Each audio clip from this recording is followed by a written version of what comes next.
The second film in this two-part set is The Ghostbreakers, again starring Bob Hope as Lawrence and Paulette Goddard as Mary, a young woman who has inherited a castle in Cuba. She's about to set off and go and see this property, even though she's been warned off it and she's been made a rather large, sizable offer to sell this property. She still wants to go and see this haunted, spooky castle for herself. Unfortunately, the legends about the castle are not bedtime stories. Mr. Heiress, I believe you're trying to discourage me. And we have Lawrence, played by Bob Hope, a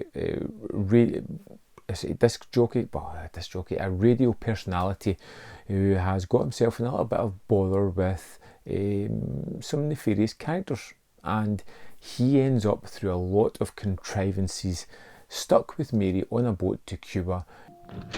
There. What's new? Where he kind of has an attraction to this person who they kind of fall in love, who sees that there's something not quite right, and he decides to kind of stay and help her out. Now, when you compare this movie to The Cat and the Canary, one that was a theatre production that had a stage play that was more thought out, you can see that it's kind of lacking that drive all the way through. The supporting characters are funny here, but they're kind of hollow. The ones in The Cat and the Canary have more to do and add more to the presence. The driving story is fairly simple. In fact, we don't get to the castle until right near the end of the movie, which is far too long for something that's teased at the start of the film.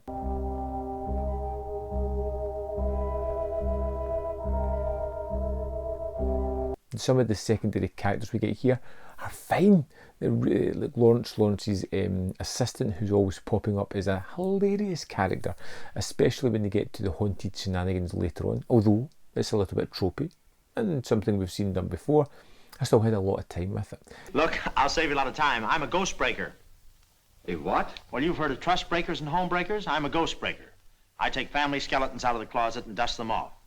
The key thing that this has that makes it as enjoyable as it is Bob Hope and Paulette Goddard. Their pairing is just wonderful. They really bounce off each other fantastically well, and as soon as they meet in the hotel at the start of this one, it becomes fun, engaging. Separately, not so much, but together they become endearing characters that I really do like and enjoy. I was happy to see them spending time together. I hoped the best for them.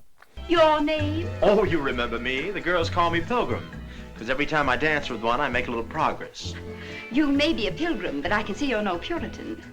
The mystery of this one is wrapped up really quickly at the end, almost like an afterthought.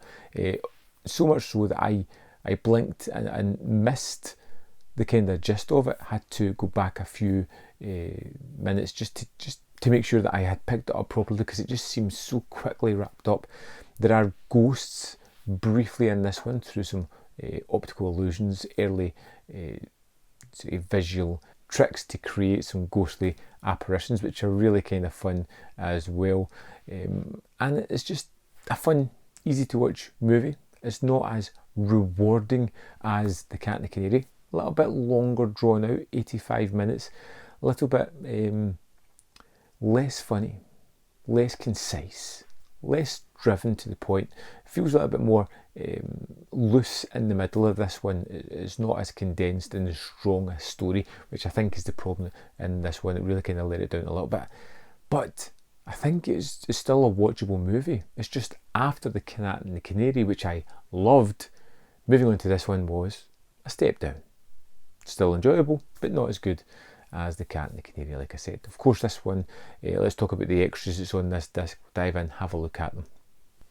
So here's the disc for The Cat and the Canary. You can choose between which film you want to go into. We'll start with The Cat and the Canary. We've got the film with subtitles for the deaf and hard of hearing.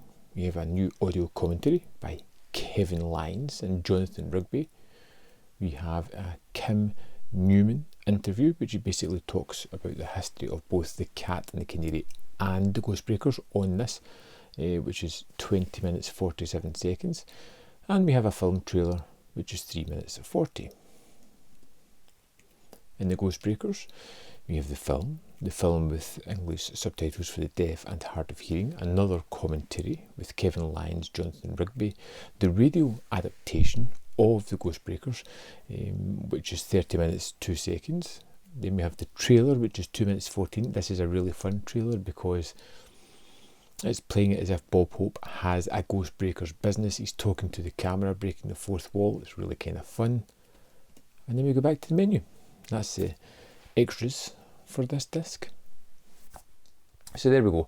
The Cat and the Canary and the Ghostbreakers from Eureka. I do love that Eureka are releasing all these kind of older movies, you know, where you get the Karloff, you're getting the Lugosi movies. Now we've got a wee Bob Hope double bill on here. I kind of love it, and I hope to see more of this from the future. I would love to know your thoughts on the Ghostbreakers. Have you seen it? Did you enjoy it? Did you love it? Did you hate it?